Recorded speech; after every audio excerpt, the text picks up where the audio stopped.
नमस्कार, news for nation देख रहे हो और मैं हूं आपके साथ रंजन सिंह। पूरे देश में जनगणना हो रहा है और बिहार में भी 17 तारीख से जनगणना की शुरुआत हुई है। बिहार के मुख्यमंत्री सम्राट चौधरी ने इसकी शुरुआत एक बटन क्लिक करके की। ऑनलाइन माध्यम से जो है जनगणना इस बार हो रहा है।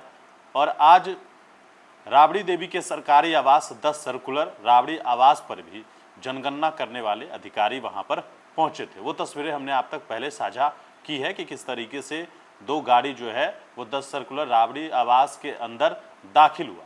जब नेता प्रतिपक्ष तेजस्वी यादव तमिलनाडु से वापस लौटे, उस दौरान उसके बाद जो है वह अधिकारियों की जो दो गाड़ियां थी जो जनगणना कर रहे हैं, उनकी दो गाड़ी 10 सर्कुलर राबड़ी आवास के अंदर जाती है। वो तस्वीरें हमने आप तक साझा की है। लेकिन अब अंदर में जनगणना कैसे हुआ 10 सर्कुलर राबड़ी आवास के भीतर, तमाम वो तस्वीरें आपके स्क्रीन पर है, जहां पर पूर्व मुख्यमंत्री राबड़ी देवी और नेता प्रतिपक्ष तेजस्वी यादव वहां पर मौजूद हैं और उनके साथ जो अधिकारी हैं। आज जनगणना 2027 के स्वगणना प्रक्रिया के तहत अपना पंजीकरण पूर्ण किया। यह तेजस्वी यादव ने अपने सोशल हैंडल पर तस्वीरों को साझा किया है। इस अवसर पर जनगणना कार्य निदेशालय के निदेशक सुश्री रंजीता जी सहित वरीय पदाधिकारी उपस्थित रहे।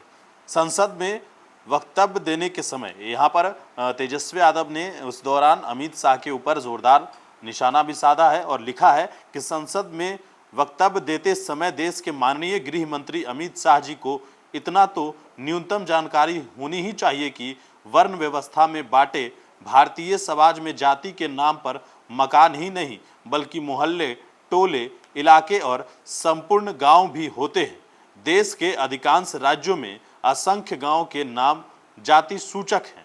यूपी, बिहार एवं समाजवादी धारा के क्षेत्रीय दलों और उनके नेताओं को बदनाम करने से पहले गृह मंत्री को देश की राजधानी दिल्ली का दौरा करना चाहिए, क्योंकि दिल्ली में ग्रेड 1 ए ग्रेड इलाकों या सबसे पॉज आवासीय कॉलोनी स्थित विशालकाय महलनुमा कोठी बंगलों की नेम प्लेट्स और मकान के नाम पर बड़े बड़े फैंसी स्टाइलिश डिजाइनर फॉन्ट्स में लिपटी मकान मालिकों की बड़ी बड़ी जातियां इतरा रही होती है या दूसरों को चिढ़ा रही होती है।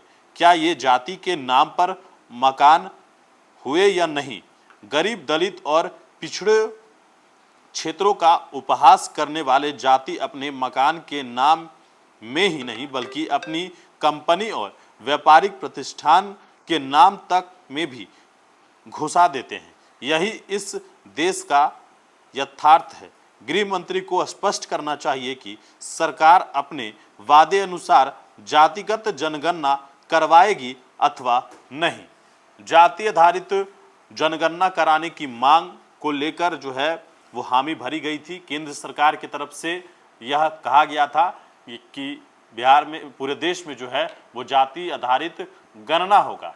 लेकिन बिहार में जाति आधारित सर्वेक्षण हुआ था जब नीतीश कुमार और तेजस्वी यादव की सरकार थी, बिहार में जब महागठबंधन की सरकार थी। लेकिन उस जाति आधारित सर्वेक्षण के में भी कई तरह की त्रुटियां पाई गई थी, जिसको लेकर कई लोगों ने कई तरह के सवाल भी उठाए। कई लोगों ने यह भी कहा कि हमारे घर पर जनगणना करने वाले पहुंचे ही नहीं, कम दिनों में ही हो गया था। लिहाजा केंद्र सरकार ने यह कहा कि हम पूरे देश में जाति आधारित गणना करवाएंगे। लेकिन उसी को लेकर अब जब जनगणना हो रहा है तो जनगणना के बहाने नेता प्रतिपक्ष तेजस्वी यादव ने यह सवाल उठाया है कि प्रधानमंत्री नरेंद्र मोदी और गृह मंत्री अमित शाह यह बताएंगे कि देश में जाति आधारित गणना करवाएंगे या नहीं। लेकिन उसी की तस्वीरें 10 सर्कुलर राबड़ी आवास के अंदर की है, जहां पर प्रतिपक्ष के नेता और पूर्व मुख्यमंत्री राबड़ी देवी जाति आधारित जो जनगणना हो रहा है